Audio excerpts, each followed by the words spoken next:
Hey guys, welcome to the Freedom to Flourish podcast. I'm Dr. Joel Miller with my colleague, Dr. Tim Augustiniak. Guys, we are exploring a part of health today that doesn't always get the attention that it deserves, and that's our oral health.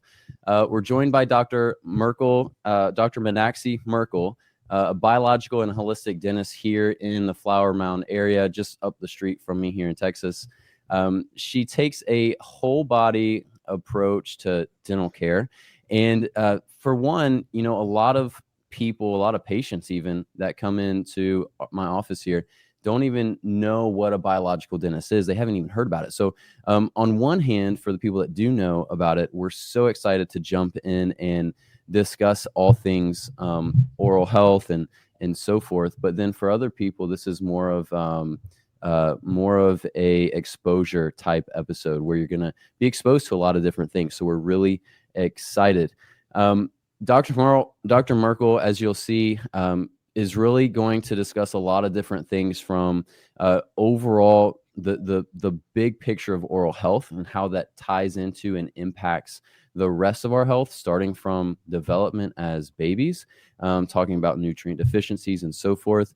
And then we're going to get into a number of things as well, such as cavities and root canals and what you should be doing now to have optimal oral health. So we're super excited. Dr. Minaxi, Dr. Mirkel, thanks for being here with us this morning.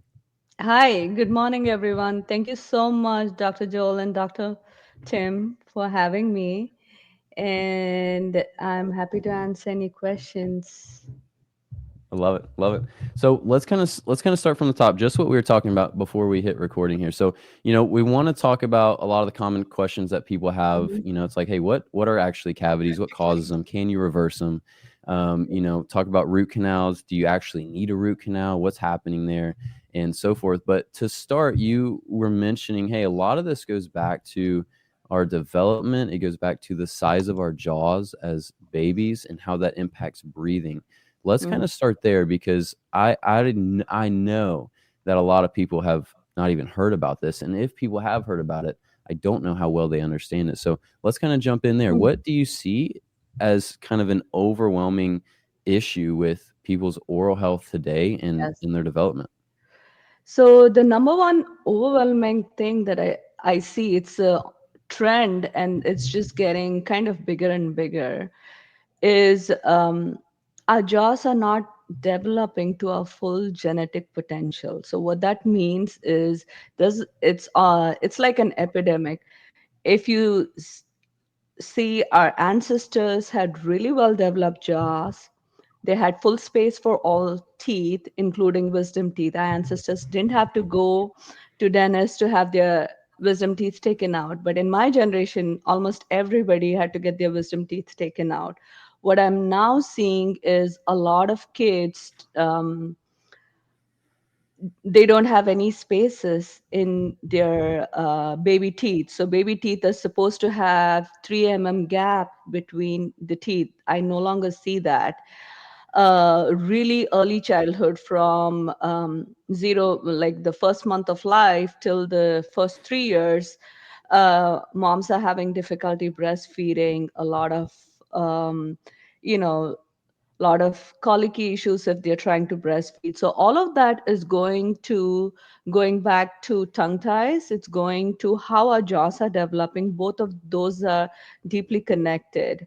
And then what's happening is uh, a lot of babies that are being born are tongue tied because um, there's a lot of Roundup in our soil and it's affecting certain genes. It's called as epigenetics. There's a book, it's a very um, amazing book. It's called as Dirty Genes by Dr. Ben Lynch. He Mm. talks in depth about MTHFR gene mutation and how it affects the rest of the body. So just I know I'm out there talking a lot of stuff, but Well, good. just to bring it back, what it does is, and I would say a huge 90 to 95% of population has at least one defective copy of that gene, and this is an environmental effect influence on our genes. Epigenetics, as now we know, causes more harm than actual genetics. Genetics accounts for a really small percentage of mutations and stuff. So when that happens, um, there's a lot of adhesions in the midline, and tongue ties is one of them. So a lot of babies that are born with tongue tie, which is 4 out of 5 babies are born with tongue tie, posterior tongue tie. So it starts out early on in life. Mom has difficulty breastfeeding. Both mom and the baby compensate. And then as you move forward, possible speech issues, speech delay, growth or developmental stuff. And as they go into the toddler age group, nightmares, night terrors, night walking, night talking, bedwetting, picky eaters. It's like all so many kids I see are picky eaters. Um, a lot of kids will never say that they have headaches, but they wake up feeling grouchy. If you see that your kid just wakes up feeling grouchy, OCD kind of presentation, and all those are telling me that the body is in sympathetic mode. It's not switching back to parasympathetic mode. And the question to ask is why. So for the body, ABC, airway, breathing, circulation are the basis of life. So if you're not able to breathe sufficiently enough or through your nose, then what happens is the body switches into sympathetic mode and sees that as a threat and keeps you in sympathetic mode, switches from parasympathetic to sympathetic mode. So when that happens, everything with like sympathetic drive is high cortisol levels, adrenal fatigue, symptoms that come with high cortisol or cortisol activation, we say. In kids, I'll see a lot of bedwetting, but all of this are just sympathetic system presentations, and that is getting tied to them not being able to breathe through the nose. And that not being able to breathe through the nose is coming because the tongue is tied and is not able to rest on the roof of the mouth.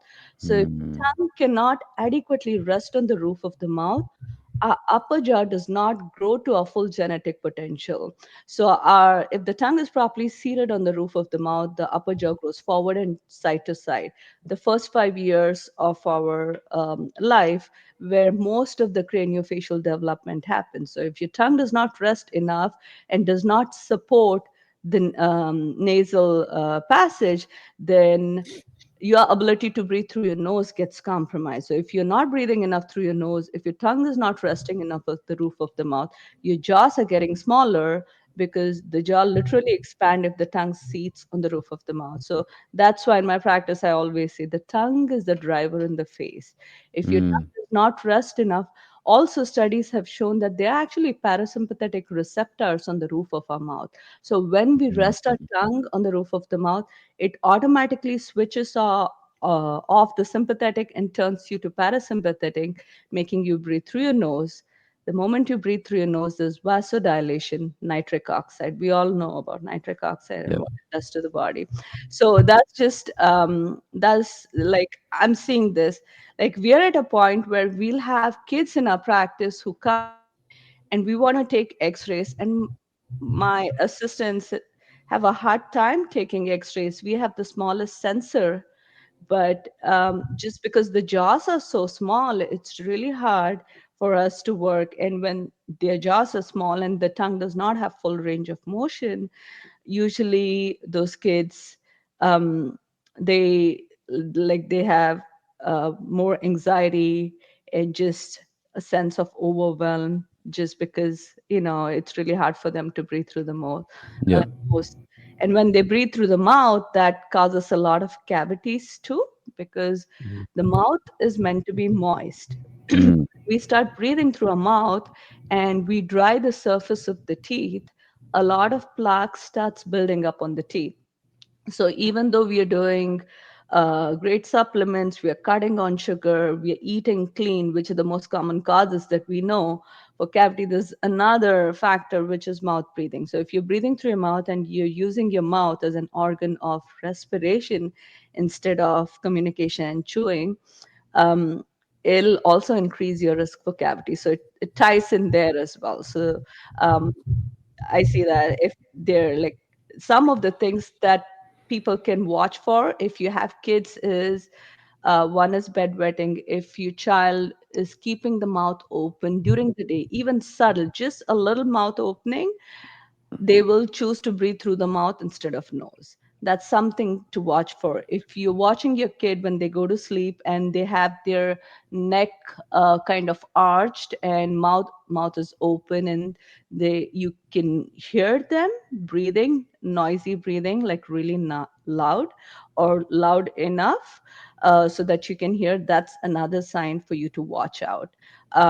Breathing is meant to be silent. When you breathe, you don't you should nobody should be able to hear you breathe. So those are the things to look out for, and that will almost always tie into small jaws, crowded teeth, possible cavities too. Does That's the number one trend. I love it. I love it. Music to my ears. This is great. So, going back to essentially, the jaw is not developing because the tongue is not applying pressure to the top of the Mhm, mouth, and the mhm, tongue is not applying pressure because of these tongue ties. Tongue ties are something Dr. Tim, I didn't hear much about this about tongue ties, 4 or 5 years ago, but it seems like they're getting more attention, and it seems like their attention is justified. It seems like it's an extremely important topic. But Dr. Mirkel, when it comes to tongue ties, are you essentially saying that because of, I know you're mentioning our genetics over time, but are you essentially saying that it's the environmental stuff, the pesticides in our foods, the junk in our foods, the preservatives, all these things that are over time, they're making basically mom and dad more mhm. unhealthy and more unhealthy, and then that leads to these our babies developing with tongue ties and being born with tongue ties. Is that kind of what you're saying, or would you modify that a little bit? Yes, yes, you said it Okay. exactly well. Yes. Yeah. Okay. Wow. So let's kind of jump directly to this then. What would you say is the fix for that, for helping baby? We want our Mhm, kids to be as healthy and strong as possible, mhm. starting from, I would argue, conception. Yes. And so, what would you say is kind of the fix there? We've talked quite a bit about pregnancy, and we've really essentially our conclusion, Dr. Tim and I, we've kind of said, hey, the prior to conception, to trying to conceive a baby, dad should focus on his health, mom should focus on her health, and Mm, if their health is optimal, then baby has the best chance for not having tongue ties, for being having proper development, things like that. Is yeah. that where your thoughts go with things as well? Yes, I think if we are able to detox our bodies before conception, it has a huge impact on the overall health. I agree with that. I do, however, see a pretty significant trend of babies like who come to my office, and moms are like new moms are like overwhelmed just because they're not able to nurse. And if the baby has been born in the hospital, most of the um, lactation consultants, there's not enough training or education out there, even within the lactation community. But I'm fortunate enough to work with, a lot of lactation consultants who know what they're doing and they understand the tongue ties. So um, to answer your question, yes, I do believe there's working on detox definitely helps the overall outcome. I do believe this is more of a bigger picture, and where I'm coming from is I just want to make sure that the mom is able to breastfeed. Mm, I come from that. If I can help the mom breastfeed, I think that's a win for me every single day. mm, Mom is coming in with a baby, super colicky. She has engorged breast and she has infection, and she's not slept because the baby is at the breast for hours together and still is unhappy because she's tired, hungry, both a bad mix. Mm, So my job when I go in there is just to make sure I create some solution so that mom can get some rest, the baby is fed. So what I recommend when I see those, moms in my practice, and then there's another set. As the age increases, there are different set of problems. The first year, I'm talking about the first year of life. What I really want moms to focus is, if you've done your job of eating clean, taking care of your health, and now you have a baby, is when it comes to the baby, definitely the sooner you have, if you are having any issues with breastfeeding, just get the help that you need. Do your research, look for people who understand tongue ties, get the help that you need. A lot of the times what happens is the first 3 months after childbirth, mom has so many hormones that are supporting the baby, that the first 3 months, even if she just brings the baby to her body close enough, her body will start producing milk. So she has got a mm, good supply for the first 3 months. But what mm, happens is after the first 3 months is when she starts seeing the dip, or it mm, plateaus, and almost that's when most of the pediatrician says, let's just supplement it with formula and things like that. Nothing wrong in that. It's if I could, like, if you look at most of the isolated communities who really live well, and you see healthy, happy kids. And when you look at the kids, the face is such a mirror for the rest of your body, like fuller eyes, white cheekbones, horizontal jawline. When you look at the kids, and the spacing between the teeth, you can tell that they're breathing better through their nose. You can tell that their body isn't parasympathetic and they can regulate everything.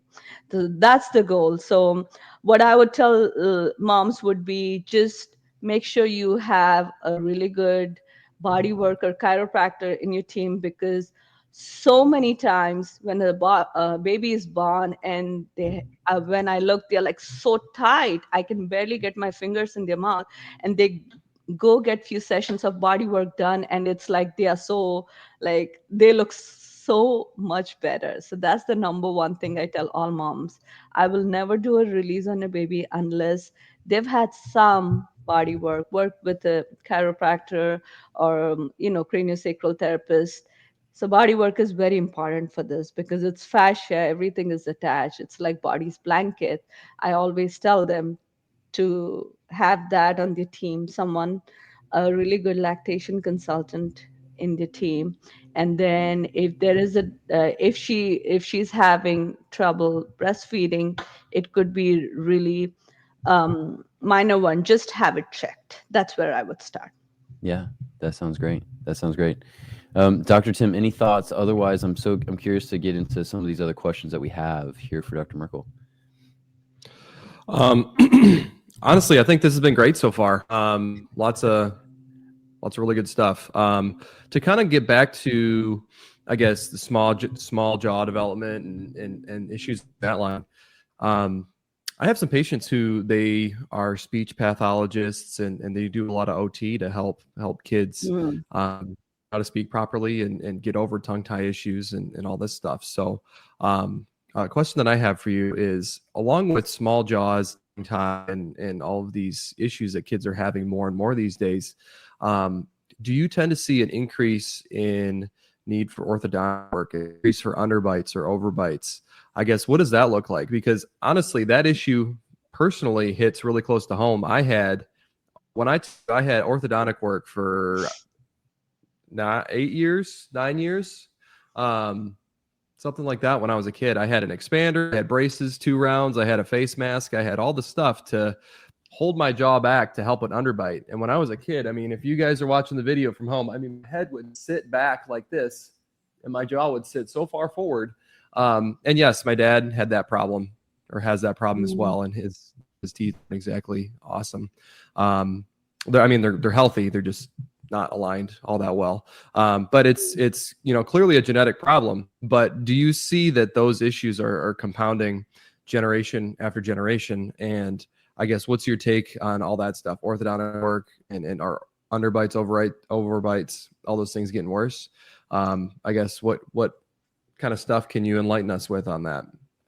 Yes, very good question. Thank you for asking that question. So, um, the first time most parents are exposed that my kid might have an issue is either they have cavities or they are between the age of 10 to 13 and they are seeing a bunch of teeth that are coming in and everything is super jagged, right? Like that's when they go see the dentist and the dentist say, well, there's not enough space for all your teeth. Let's send you to the orthodontist. So the question that we need to ask even before we throw some brackets and try to straighten teeth out is, why do I have crowded teeth? Why does my child have crowded teeth? And it goes back to the same thing. The tongue did not rest on the roof of the mouth. The upper jaw did not expand, and the lower jaw is a function of the upper jaw. So if your upper jaw is growing forward and side to side, the lower jaw pretty much follows it in 3 dimension.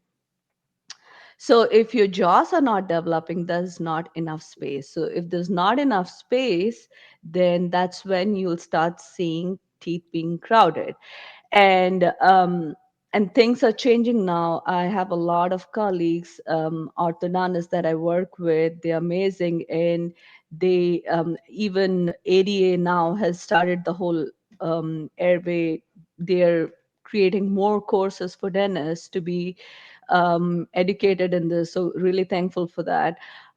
What happens is when we try to straighten teeth, we are not addressing the elephant in the room. The elephant in the room is the problem is the tongue did not sit on the roof of the mouth. We have muscle imbalance. We can straighten teeth all day long, but for teeth to stay in the straightened new position, we first have to balance the muscle. The dynamic interplay between your lips, cheek, and tongue determines how our jaws sit in 3 dimension. So, if you have an underactive tongue, your lips and cheek are compensating. So, every time you're swallowing and swallowing incorrectly because your tongue is not doing its job, then the vector of the force is backward. So, it further exacerbates the problem. So, more teeth are crowded with time, or stay crowded. So a lot of the times people will get teeth straightening, orthodontics, go through braces for 2 years. They're in retainers. They stop wearing their retainers, and after a few years, their teeth start moving back. This is all day long. I see it all day long. So when that happens, it's just because the teeth shifted back because of the pull of the muscles. So it to me it always makes sense to first start with the root cause of the issue. The root cause of the issue is there's an imbalance between the muscles. Let's start there. So I work with a team of collaborative providers. In that group is myofunctional therapist. So myofunctional therapist, it's like physical therapy for the tongue, not just tongue but the muscles of the mouth. So they retrain, they give you a bunch of exercises which bring attention and intention to your resting tongue posture, but also proper swallow.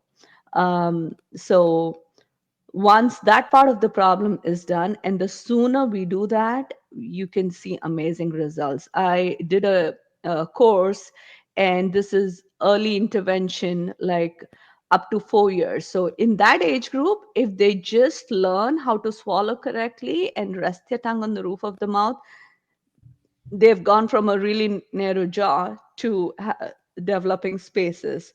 The best time, if you can get a lot of this muscle problem fixed within the first 6 years of life, I see great outcomes. So the amount of work that you do to the outcome that you have is far more higher versus when they're 12, you're walking in, you have a bunch of teeth, they're crowded, your wisdom teeth are locked in your jaws.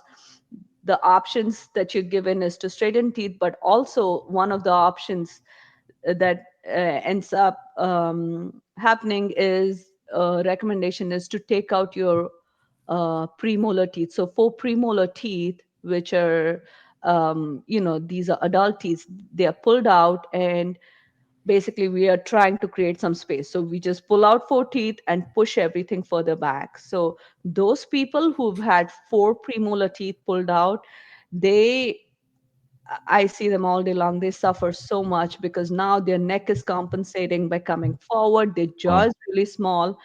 So where it's like you take out four teeth, and that made the problem worse because now there's no space for the tongue at all, right? It's gone from 100 square feet to, let's just say, 70 square feet. So now what happens is the tongue tends to slide back into your airway space, trying to pinch the airway, and your neck is trying to prevent that by coming forward. So lot of neck pain, back pain, shoulder pain, chest tension, tightness is all seen. So really recommend the first 5 to 6 years if you are experiencing picky eaters or difficulty swallowing or just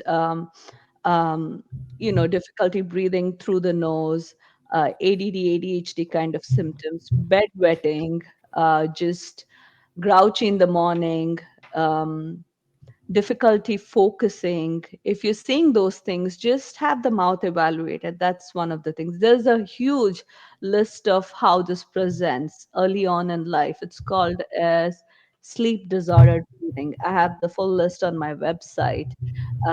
So if moms are interested, they can look at it.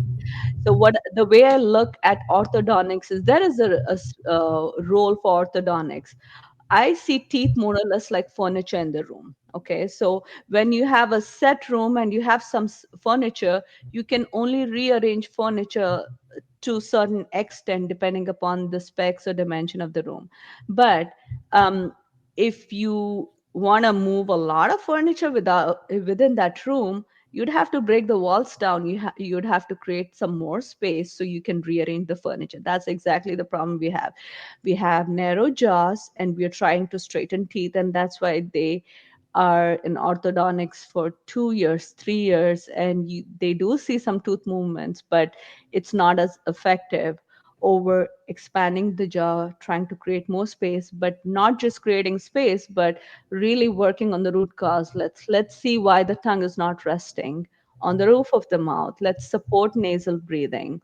Let's make sure there's no tightness or fascia that's preventing the jaws, which is keeping it kind of locked in. Okay. Yeah, that makes sense. That's awesome. Go ahead, Dr. Tim.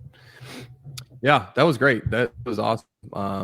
Answering the question, I kind of figured that would be the answer. It does seem like the overwhelming majority of issues that you see are rooted in the jaw. And also, hopefully our listeners are probably gathering this too. It's better if you get ahead of those problems early in life, from what you're saying, and I guess what we're picking up on. It's probably much better that you get these issues sorted out early in life and spot these with your kids, so then that way you hopefully break this cycle and help them from the, I guess, early on in life, as opposed to trying to solve problems that only have so much capability of, or so much possibility of improvement later on in life, and relatively later. I mean, 12 years old is still early in life, but Yes. You're still developing pretty rapidly at that point, and things are more set in stone. So That's awesome. Yeah. That's awesome. Dr. Tim, cut out just for a second. What was that last thing you said? I just said it's great. It's Yeah, great. yeah. Let's get into some more questions and stuff that we Yeah. have on the list here. Love it. All right, so we got to keep moving here. We talked about cavities. A common question I love to ask and discuss with people is, what is kind of the holistic approach to cavities, and can they be reversed, or are fillings required? And what's that line look like between when you try to reverse it versus fillings and so forth?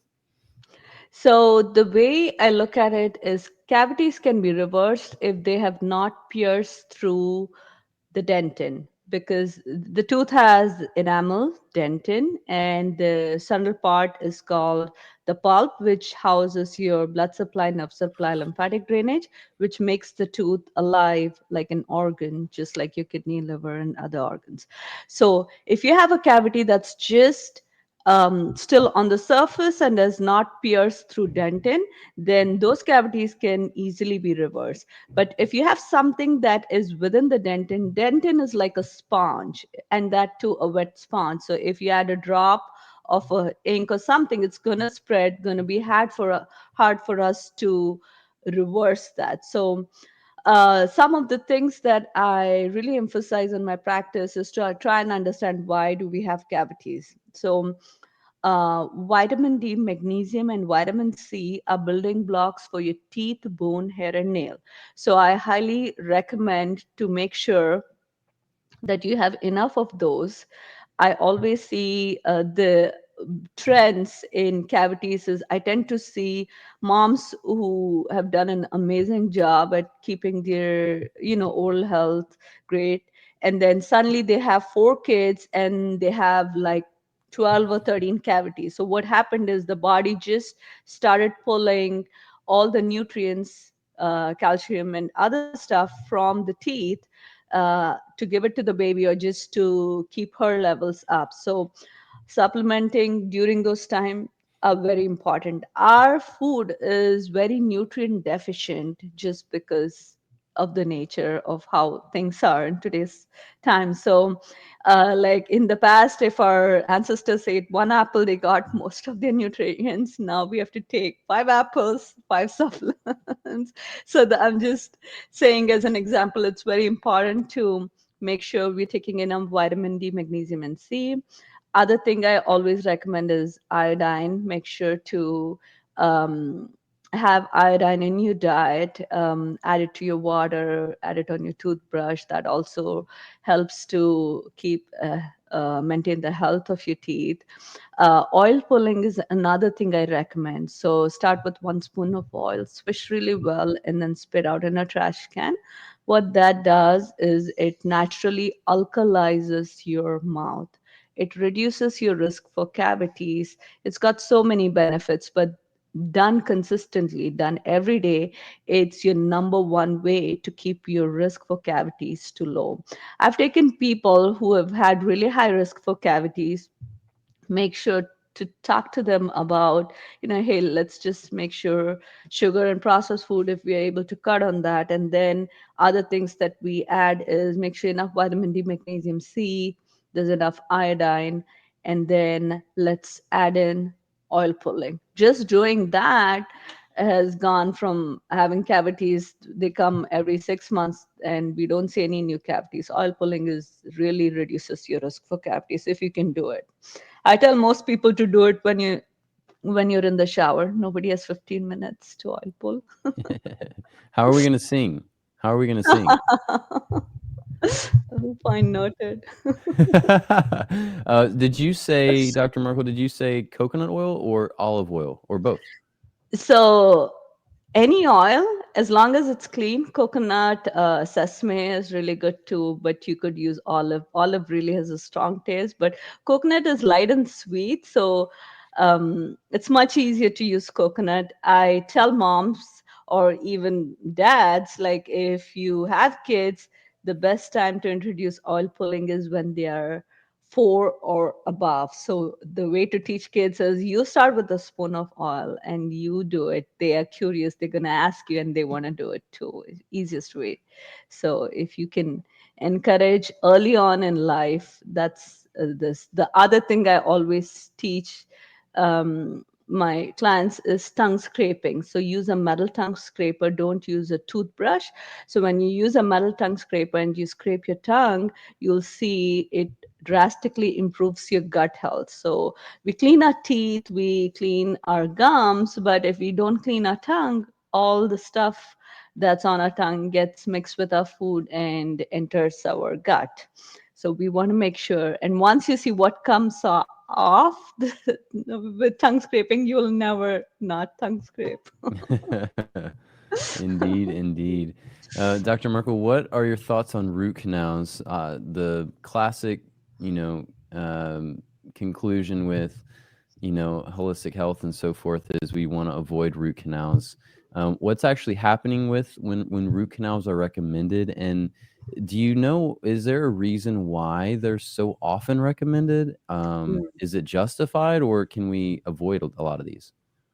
Yes, I mean, we've already covered few steps that you can do to make sure you don't have cavities. If cavities progress and have not been treated, intervened, then they continue to progress from the enamel to the dentin, and they enter the central part of the tooth, which is called as pulp. It houses the blood supply, nerve supply, lymphatic drainage. When your cavity is closer to the nerve, we call it the nerve, people tend to have symptoms. They may have sensitivity to hot or cold. That's when they've been told that they need a root canal, and the cavity is deep and you need a root canal. So as holistic dentist, I do have some tools in my toolbox. One of them is ozone. I use that every single time I'm cleaning out the cavity on the surface of the tooth. We kind of insufflate the surface of the tooth with ozone. Ozone is supercharged oxygen. So oxygen is O2, ozone is O3. So it's got an extra electron in its molecular structure. Because of that, it's unstable and highly active. So the extra electron actively seeks anything that's positive. All infections, inflammation have a positive charge. So it's like a Pac-Man. It's actively seeking infection in the body. That's why when we do ozone in the jawbone, people will say, "Oh, I felt something out there," just because it's traveling. It's a gas, and it'll try to, see wherever there's inflammation in the body. So um, that's one way. But if the cavity is past the nerve and you have a big abscess, then the tooth is dead. And I don't have too many options there. And that's when we give them the option as consumers. You have to know all your options. One option, go see an endodontist, have them do a root canal. The other option is to take the tooth out, clean out that infection. I believe any tooth that is dead, is that means it's not receiving blood supply, nerve supply, lymphatic drainage, is a dead tooth. And nothing dead should live in a living body. Like, Mm, your tooth are like organs. If you look at your kidney, liver, gallbladder, they have blood supply, nerve supply, lymphatic drainage, mhm, right? So the principles of medicine should apply that to dentistry. If you have uncontrolled diabetes and a diabetic foot, your doctor says we need to get rid of that gangrenous foot, otherwise the gangrene is going to spread to the rest of your body. mm, If you have advanced infection in your organ, be it your kidney or your liver, they say we need to cut that part out and find you a donor.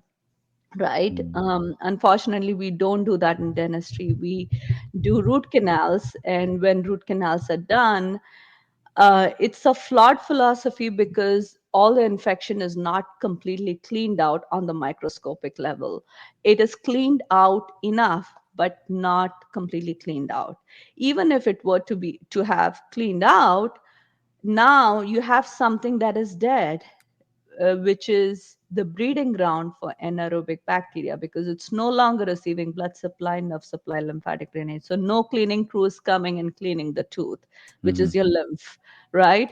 It's not receiving any oxygen. So when a tooth is not receiving any oxygen, it's the breeding ground for something that can grow without oxygen, and these are anaerobic bacteria. And anaerobic bacteria are associated with chronic oxidative stress. We all know that. If you take a root canal, a perfectly healthy root canal treated tooth, and send it to the pathological screening, most of the times you will see a lot of anaerobic bacteria um, on those slides.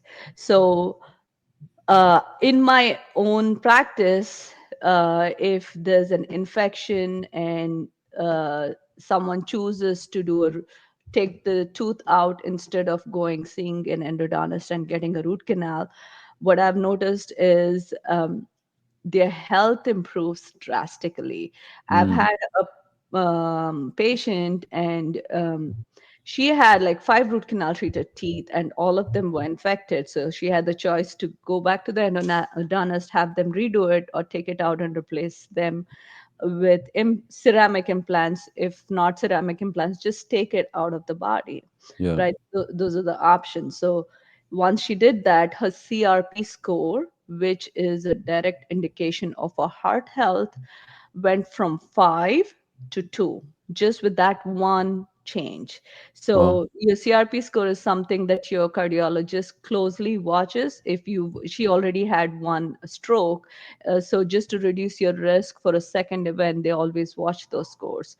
So what's happening is, if your mouth is a source of active inflammation, you have a dead tooth, there's anaerobic bacteria growing in that tooth, and it activates your immune system. Your immune system is trying to fight that low grade chronic inflammation coming from root canal treated tooth, and it starts producing all these cells, inflammatory cells, to fight that infection, but it does not have access to the tooth because the blood supply is cut off.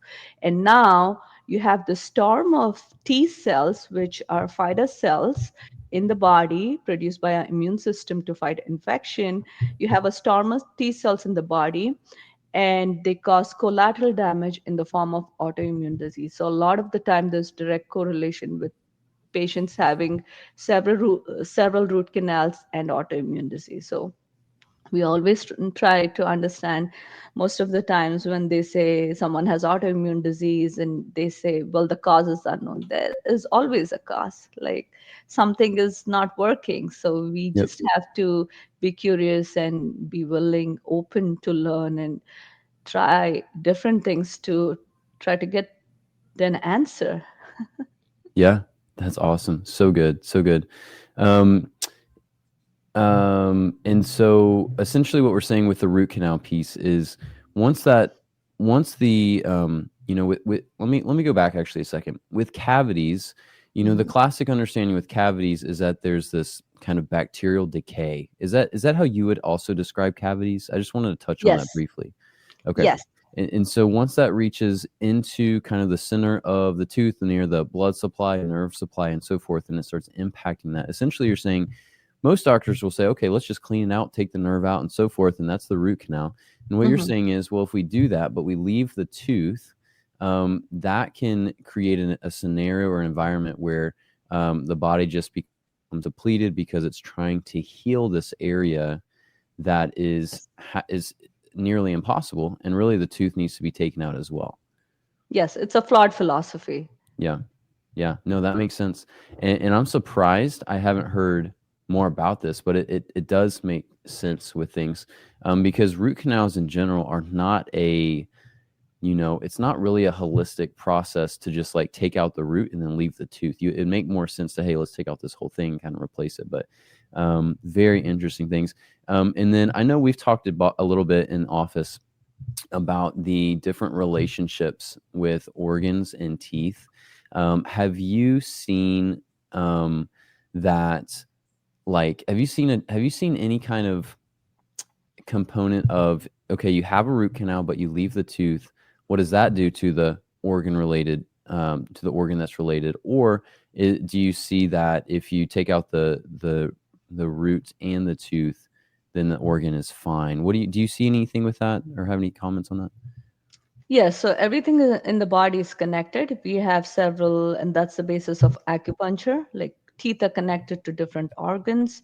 I see this, the upper molar teeth, that is energetically connected to breast. It's connected to our sinuses and few other gut organs. So um, what happens is, when we take out a tooth because there's an infection, and clean out all that area, our bodies are so beautiful and intelligent. So our body senses that, okay, there's no tooth in here, so we don't need all this energy going to the spot. So it gradually reduces the amount of energy that's going to that spot, but it does not completely cut it off. So it's like it automatically closes that spot, but there's still, uh, the I would say it's still a closed circuit and the energy is still flowing through it. So it Yeah. does not, if anything, it'll positively affect the other organs, because the other organs, so all the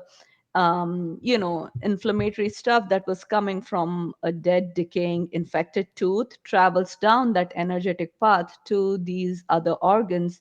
And a lot of the times, people will have tenderness in their breast, and they go see, they get a thermogram done, and all your, breast lymph nodes are super lit up Yeah. in to say, and that's because all that infection from those teeth is traveling down your lymphatic pathways going to your breast lymph nodes. That's one way. Wow. Other way is energetic pathway, like through acupuncture meridian. So those are the two ways in which each tooth is connected to other part of the body. One is energetic pathways, we call them meridians, and the Mhm. other is lymphatic drainage, because teeth are connected to other parts of the body. So any inflammation, if you have in your teeth, will contribute to other parts of the body. So what I have noticed firsthand in my practice is, I can quote so many examples.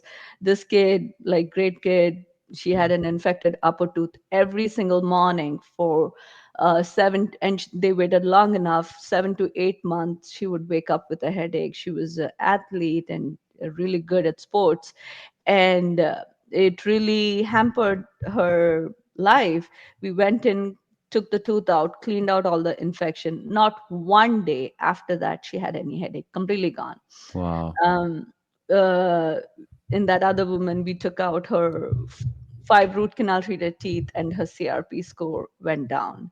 And then there was another instance where we took an infected tooth out on the lower left side, and her whole shoulder blade that was frozen for months completely, she just is like, what did you just do? The moment you took it out, I could move my shoulder blade. She was like, this is nuts. Like, how did that happen?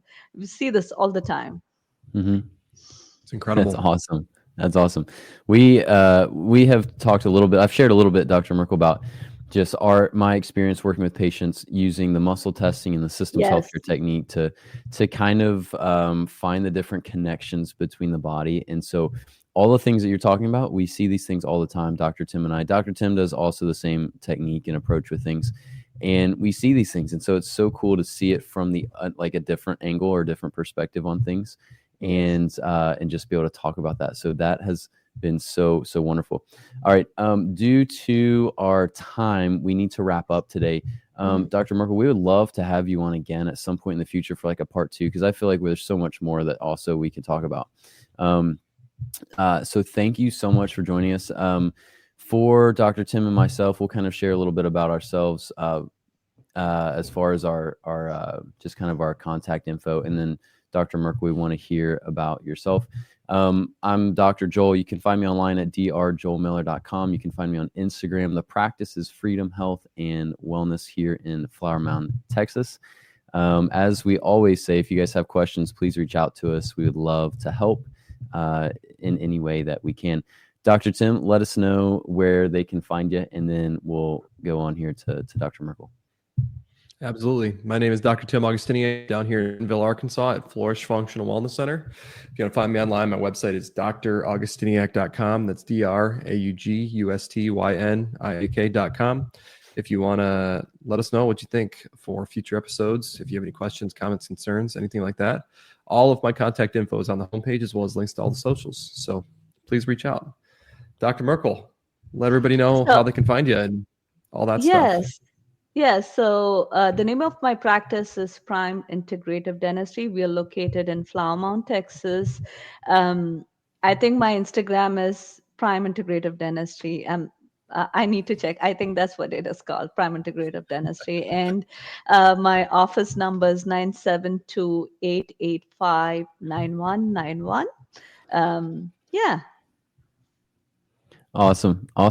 Well, if you guys ever have any questions or want to set up your first visit, I had scheduled my first visit, had my first visit several months ago, and it was wonderful. Got a super comprehensive exam done and a lot of amazing thoughts from Dr. Mirkel. And and what needs to be done there. And so I was blown away. I mean, one of the coolest things I thought was taking a sample of the plaque, looking at it under the microscope to see what the bacteria and if there's parasites and all that stuff. I thought that was awesome. But there's so many good things that I know most dentists are not doing. So would definitely recommend checking her out or taking your kids and having them checked out so that they can develop as optimally as possible. Guys, thank you so much for listening, and we look forward to the next time with Dr. Mirkel. Thank you, guys.